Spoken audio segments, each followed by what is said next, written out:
Bonjour à toutes et à toutes, je suis Gomu Fragi, Software Engineer, et je suis ravi de vous retrouver sur notre vidéo.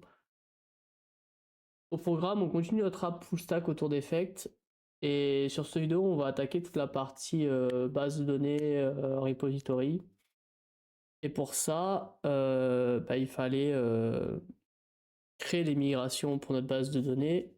Du coup, je vous mettrai le lien dans la description. J'ai créé un repo qui est public, qui s'appelle CineAppDB, où vous allez retrouver vos migrations, tout simplement. J'ai tout wrappé, en fait, j'utilise un petit soft qui s'appelle dbmate, qui tourne en Go, et vous allez pouvoir après, derrière, avec Makefile, faire des commandes pour que ça run ce que vous voulez. Les migrations sont assez simples. Première migration, on a de l'extension pour pouvoir avoir des UID. La deuxième, on a de l'extension pour avoir des PG vecteurs. On a une table qui va nous permettre de stocker les raw movie API, donc ce qui va être retourné par l'API, directement en BJSON. On ne veut pas s'embêter à faire le tri. Une pour la partie embedding, et après notre vraie table qui sera lue par l'app.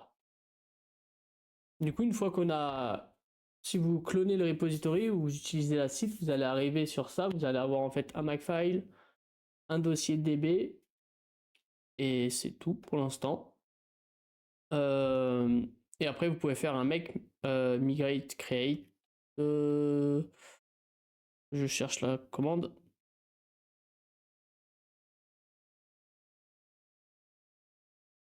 Make new migration name avec le nom de la migration, et ça va vous créer en fait les migrations avec le timestamp devant pour qu'il n'y ait pas de conflit au moment de les lancer. Première migration, on récupère l'extension pour les UID. La deuxième, on récupère celle pour les vectors. La troisième, on crée une table raw movie API qui va stocker en fait l'output de l'API en BJSON. On ne veut pas la travailler, on veut juste la stocker au cas où. Pareil pour la partie embedding, donc le résultat du call à OpenAI qu'on a fait dans la vidéo précédente, on va le stocker là. Et après, et dans une dernière migration, on va avoir notre movie qui sera la table qui va être requêtée par notre service pour le front, avec du coup notre vecteur embedding ici, et on crée un index pour faciliter la recherche. Pour la partie SQL, c'est tout. J'ai joué, j'ai lancé mon j'ai lancé mon conteneur avec un make start DB conteneur. Puis j'ai pu faire un make migrate et ça a lancé mes différentes migrations. Donc là, ma DB elle est setup, elle est prête à être utilisée. Prochaine étape, on passe sur le projet. On va attaquer par le repository du raw movie API. Là, on est sur notre repo. Si on reprend l'architecture de notre monorepo, on a les parties app. Pour l'instant, on n'y est pas encore. Et on a la partie package. Dedans, on a notre contrat API. C'est pas pour de suite. Database. Database, ce qu'on va faire, c'est qu'on va ouvrir. Donc, on peut déjà supprimer ce fichier qui est un fichier qui sert à rien. On va créer un dossier modèle. Et on va créer un dossier repository. Dans les modèles, ce qu'on va faire, c'est qu'on va créer new file. Et donc là, ça va être notre movie API modèle.ts. On va utiliser on va créer un modèle par table, et ce qui va nous permettre en fait, grâce à Effect, de gagner du temps dans le futur. Donc j'exporte une classe.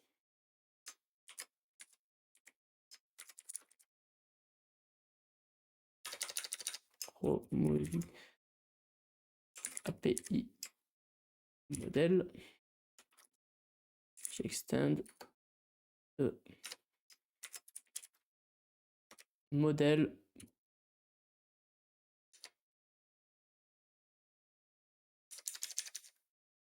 Donc, mon raw movie API modèle, j'extend de modèle, classe, je lui donne un type, puis ici, je vais mettre le tag, et ici,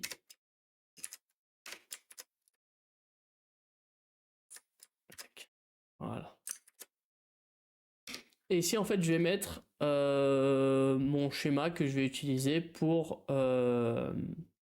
ma table.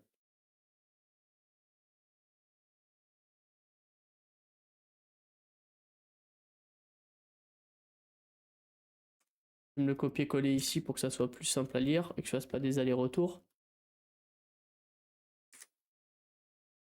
Donc, ce qu'on va faire, c'est qu'on va faire une implémentation naïve et après on va aller créer un branding type pour ce UID là. Donc, l'implémentation naïve serait de faire ID, schéma UID. On va devoir importer schéma.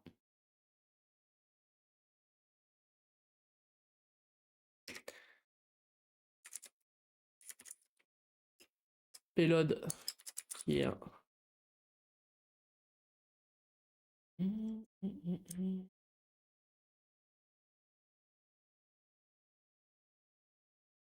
Payload qui est, pour moi, payload est, donc là on peut aller dans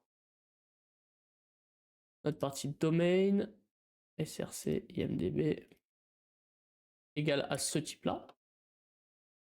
Donc là on commence déjà à voir l'intérêt en fait d'avoir tout typé dans la vidéo précédente et d'avoir des branding types avec nos schémas, tout ça, c'est qu'en fait, ben, là je définis quelque chose qui est lié à la base de données, mais grâce à Effect Schéma, je vais pouvoir réutiliser les mêmes définitions. Donc c'est quand même plutôt cool. Je pense qu'il doit manquer... Ah. Il manque un... Arrobas.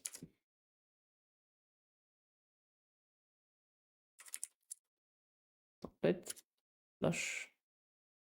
Il manque quelque chose, j'ai plus la bonne syntaxe. Tac. Du coup, il manquait dans mon package.json le fait que mon package database puisse accéder au domaine, ce qui va nous permettre en fait de récupérer nos types. Donc là, normalement, si je fais un npm code gen, je devrais avoir quelque chose. Tac. Là, j'ai généré mon code. Et là, normalement, je suis censé, il n'a pas envie. Il est censé pouvoir me le retrouver. IMDB data. From.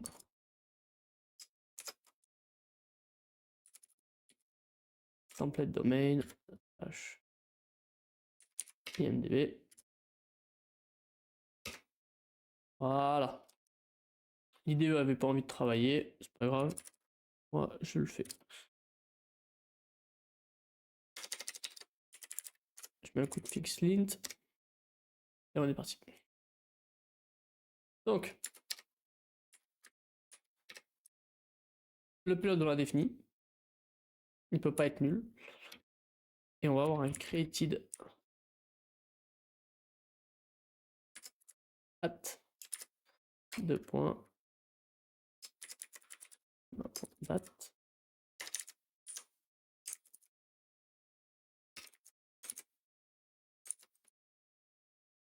Hop. Et un autre petit at.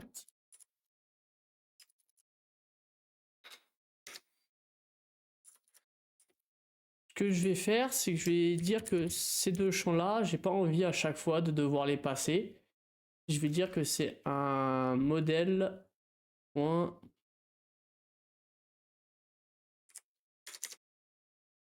Donc, pour created at et updated at, j'ai pas envie en fait de devoir faire des new time à chaque fois. Donc, ce que je vais faire, c'est que je vais faire un modèle generate create. Ok, on va faire ça comme ça. On va pas être fainéant et on va le laisser à schéma date. Ok, c'est pas grand chose, c'est encore des problèmes liés à aux versions. Je ferai le clean après avoir créé le branding type pour nos raw movie API ID. Donc, ce que je vais faire, c'est que je vais retourner dans notre domaine, donc contrat API. Et dans les types ici, non, je vais créer un nouveau fichier, comme ça au moins je sépare bien en fait la logique API de la logique DB. Donc ça va être un.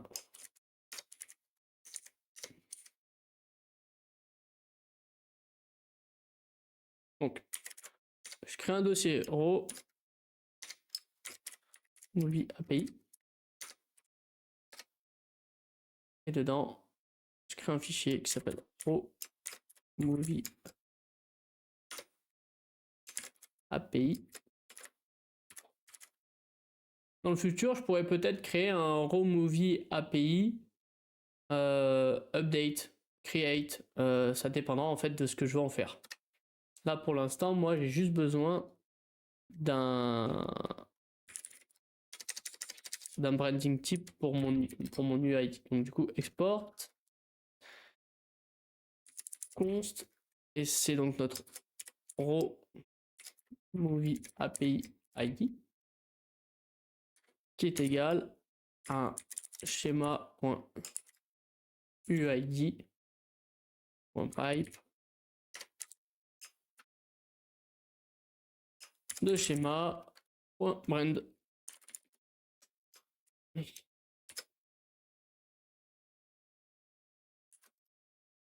Hop, on a besoin d'importer effect. Et ce que je vais faire, c'est que je vais exporter un type pour plus tard. Égal à un type of de ça, .type. Ok, là j'ai créé un nouveau fichier, donc j'ai besoin en fait de faire un pmpm codegen pour que du coup mon index ici soit mis à jour et que je puisse profiter dans database de mon nouvel ID. Et donc là maintenant, ce que je peux faire, c'est remplacer ça par un raw movie API ID.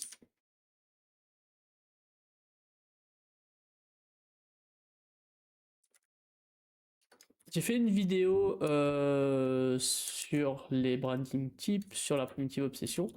Si vous l'avez pas vue, allez la voir, je pense qu'elle peut être cool. Moi, c'est une pratique qui a clairement changé la manière dont je développe.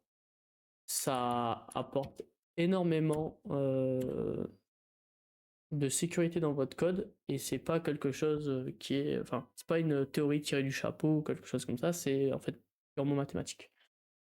Donc, si vous y êtes jamais intéressé, intéressez-vous-y. C'est utilisable côté front-end, côté back-end, en data, partout. Enfin, il n'y a pas de. Enfin, c'est pour tout le monde et ça peut être un vrai game changer sur des grosses codebases.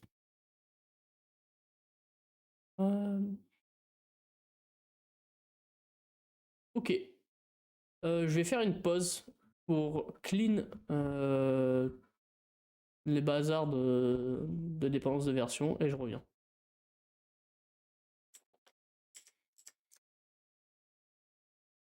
Ok, c'est reparti. Ce qu'on va pouvoir faire maintenant, c'est de créer un raw movie API.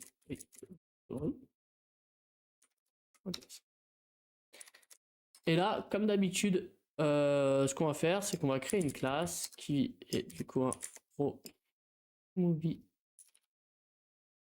API avec un R majuscule. Hop. Repository. Qui extend d'un effect service.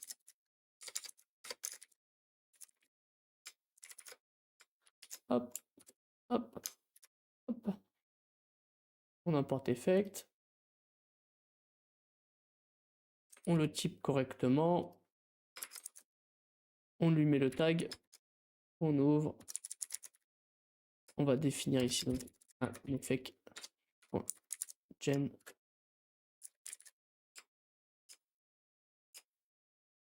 Hop.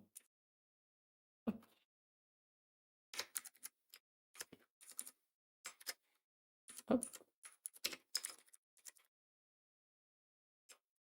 Prépare en fait pour qu'on arrête d'avoir du rouge partout. Tac, tac, tac, tac.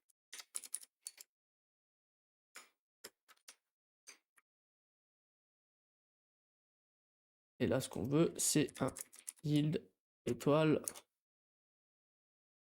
Là, je me suis trompé. Voilà, on n'est pas trop mal. Et on n'a plus de rouge. Ok. La première chose qu'on veut faire,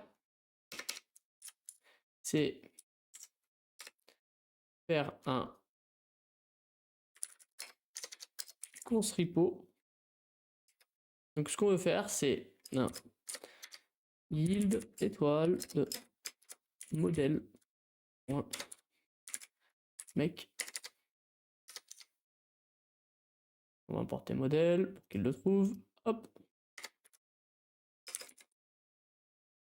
En make repository. Cette fonction, qu'est-ce qu'elle va faire? En gros, elle va prendre comme paramètre une table name, un span préfixe pour la télémétrie et un ID et l'ID de colonne référent pour tout ce qui va être update, delete et get by ID. Donc on peut commencer, on va prendre table name. Donc ça prend une string. Notre table name. Donc ce qu'on veut, c'est on va faire appel en fait à modèle.makeRepository, qui est une fonction qui va retourner en fait un repository déjà créé en fonction du schéma qu'on a défini, du modèle qu'on a défini précédemment. Donc on peut ouvrir notre modèle, le récupérer, dire en fait quand tu vas faire des actions, ce que tu vas récupérer c'est un raw movie model, raw movie API model, pardon. Et après il faut qu'on lui passe en fait des infos en plus. Donc il y a le tab name à passer, le span préfixe qui est pour la télémétrie, et l'ID de colonne qui est l'ID de référence si pour les... Donc le repo qu'on va créer donne accès à certaines fonctions. Il y a deux create, deux update, un get by ID et un delete, il me semble. Et ce qui est cool, c'est que bah, du coup, c'est des fonctions que vous n'allez pas avoir à coder et qui vont vous faire gagner du temps. Et en plus de ça, bah, en fait, vous êtes sûr que ça représente votre modèle et que c'est censé fonctionner, quoi. Donc là, je mets un préfixe raw movie API repository. Donc ça va être en gros, dès que je vais faire une requête à ma DB qui passe par le repo, bah, j'aurai un span préfixe qui va me permettre d'identifier le temps que ça va prendre. Quand vous êtes en production, bah, ça permet de savoir si les performances globales de votre app sont bonnes ou pas. Vous avez accès à tout assez facilement. Et du coup, nous, l'ID de notre colonne, bah, c'est juste un ID, c'est notre UID classique. Et là, du coup, on voit que ça nous donne donc un insert void, un update void, un find by ID et un delete. Moi, ce que je vais avoir besoin, de l'insert. Donc, ce que je vais dire, c'est que je vais dire que repo.insert.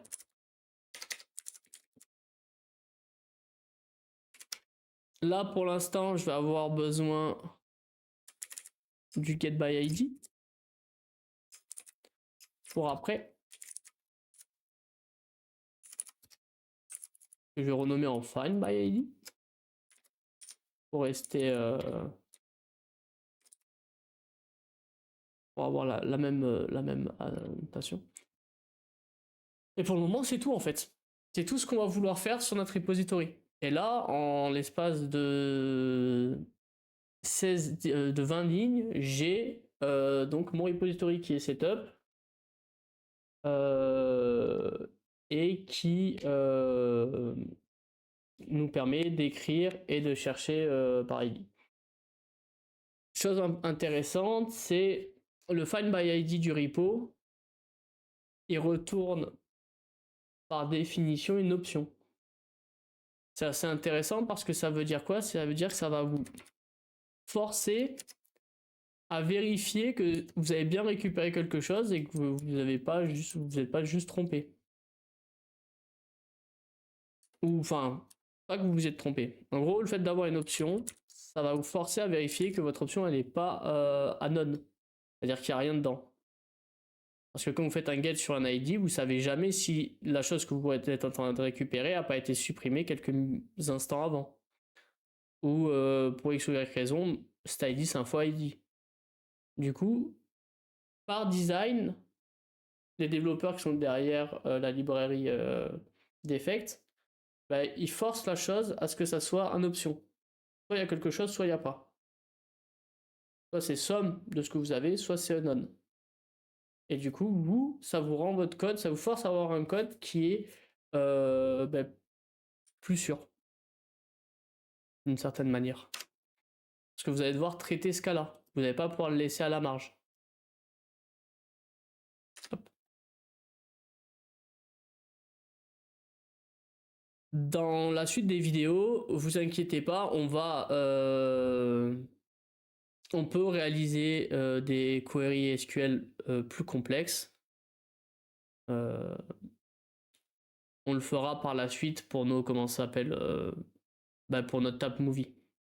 Là pour l'instant en fait les deux tables qu'on va créer là c'est vraiment, les trois tables qu'on va créer, sur les trois tables il y en a une qui va vraiment être utilisée, c'est movie par notre app. Et les deux autres tables, les rows, movie API et movie embedding, c'est des tables qui vont servir pour nos ETL, donc pour nos pipelines de data. Du coup, ce que nous on veut pour nos pipelines de data, c'est faire des actions très simples dessus. Insérer, lire, et c'est tout. Quand on attaquera la partie plus applicative, là je vous montrerai comment on fait en fait des queries un peu plus custom grâce à Effect, en gardant un super typage, en profitant de tout le travail qui a été fait sur la lib SQL, et vous allez voir, c'est vraiment très cool.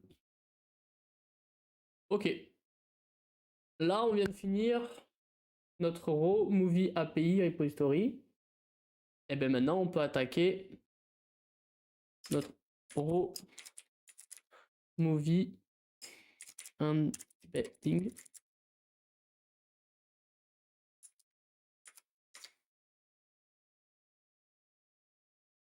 Modèle. J'ai peut-être fait une faute d'orthographe sur le nom du fichier. Si c'est le cas, ne m'en tenez pas rigueur. Ok. Ce que je vais faire, c'est que je vais me recopier ça.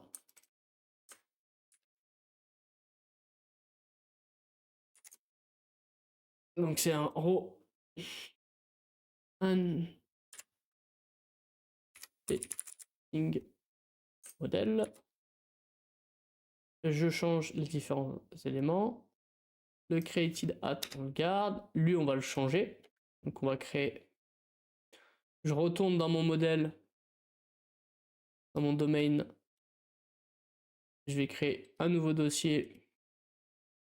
Row movie embedding.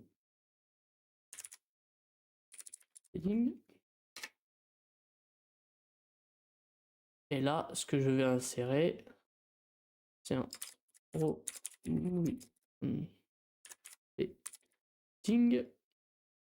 type. Je récupère ce fichier, je le colle là et je vais venir le modifier pour movie. Donc c'est plus API, c'est embedding. Tac. Et du coup, donc là on vient de créer notre ID qu'on va utiliser. Il faut que je fasse un petit coup de pmpm congen pour pouvoir le récupérer dans mon autre package. Tac, tac, tac, tac, tac, tac, tac. Donc ici, c'est plus. On va changer le pass. Et domaine au movie string.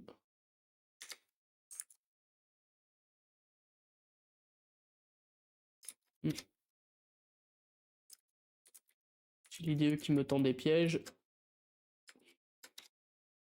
Tac, tac, tac, tac, tac. Donc.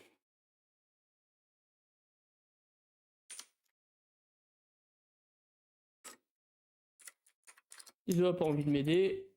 C'est pas grave.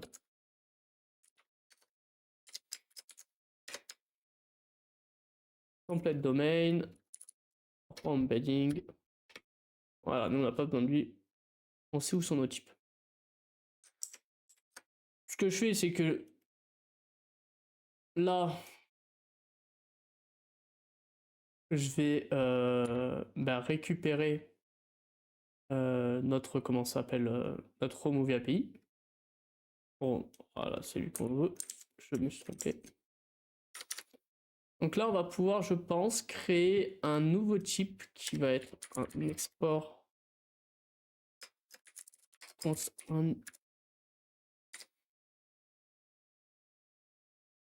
embedding. Oui. Au cas où qu'on fasse d'autres embedding dans la suite. On va dire que c'est un arrêt. Et on va dire que c'est un arrêt de schéma.number.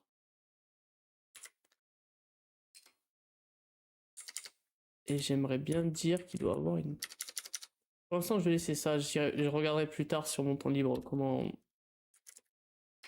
forcer le fait que mon embedding movie fasse bien la taille que je veux. Mais je regarderai plus tard et je vous ferai une petite update en vidéo, je pense. Ok, donc là, on a notre embedding movie. Donc,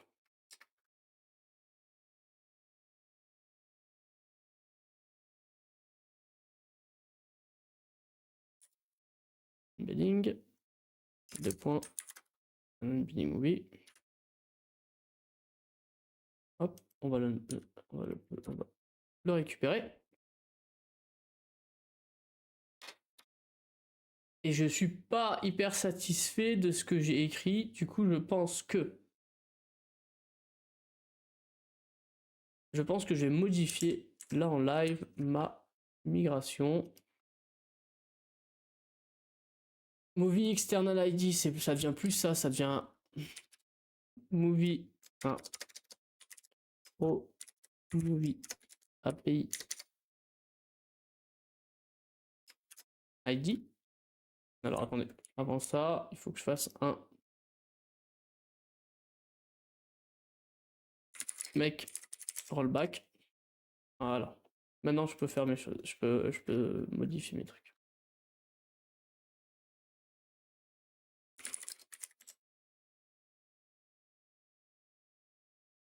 Ok. Du coup, j'ai rollback 2 fois, c'est-à-dire que maintenant, je peux modifier cette table-là. Donc, ça sera row.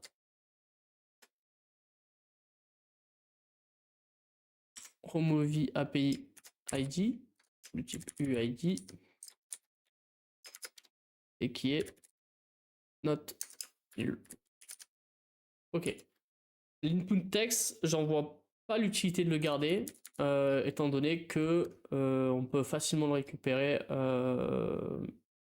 Pour moi, là, comme ça, de manière naïve, je vois pas trop l'utilité.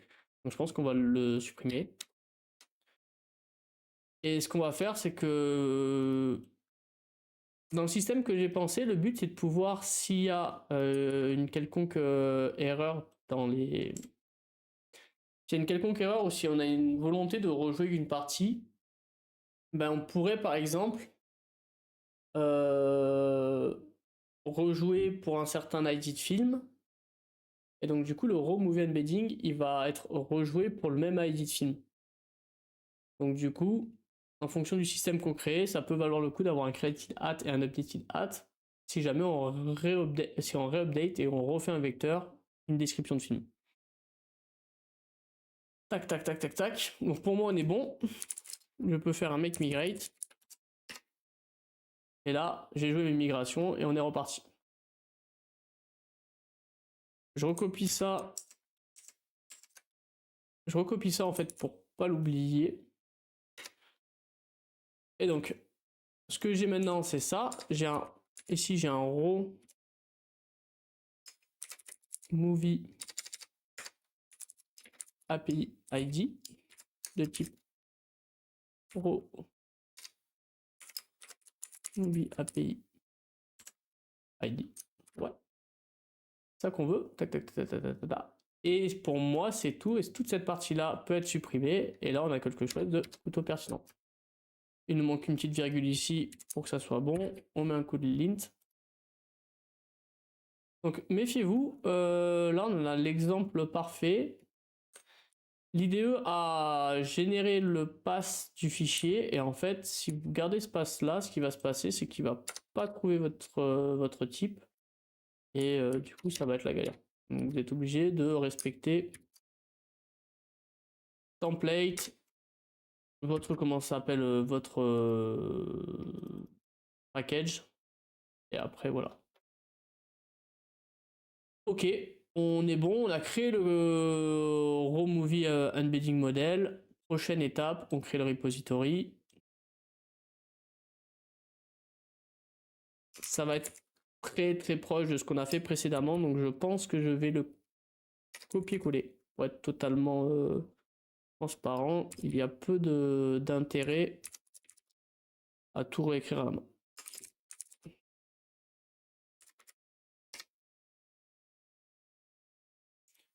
Je récupère ça,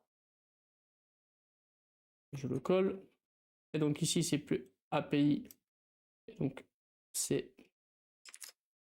embedding. Je le change partout. Ici, c'est plus API, c'est embedding. Je change mon import. J'enlève cet import. Et il faut surtout que je change le nom de cette table qui est du coup embedding. Ok.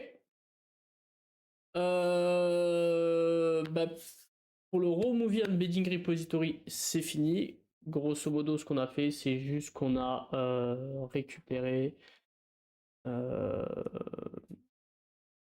notre juste qu'on a récupéré notre repository grâce au modèle qu'on a défini précédemment. Et c'est tout. Ah non, il manque une petite erreur. Attention. Pour le span préfixe, ici c'est embedding et plus API. Ok. On peut attaquer la dernière partie. Ça va faire une grosse vidéo, mais tant pis. Peut-être que je la découperai en deux parties. Je la découper en deux parties, je vais clore celle-là. Et on va reprendre ça après. Si jamais la vidéo t'a plu, n'hésite pas à liker, à t'abonner, à mettre un petit commentaire. Si t'as des avis sur des pratiques, si ça te parle, tout ça, ou si t'es pas d'accord. Et on se retrouve dans la prochaine vidéo qui sera la suite à celle-là où on fera en fait la partie repository pour les movies. Allez, à bientôt.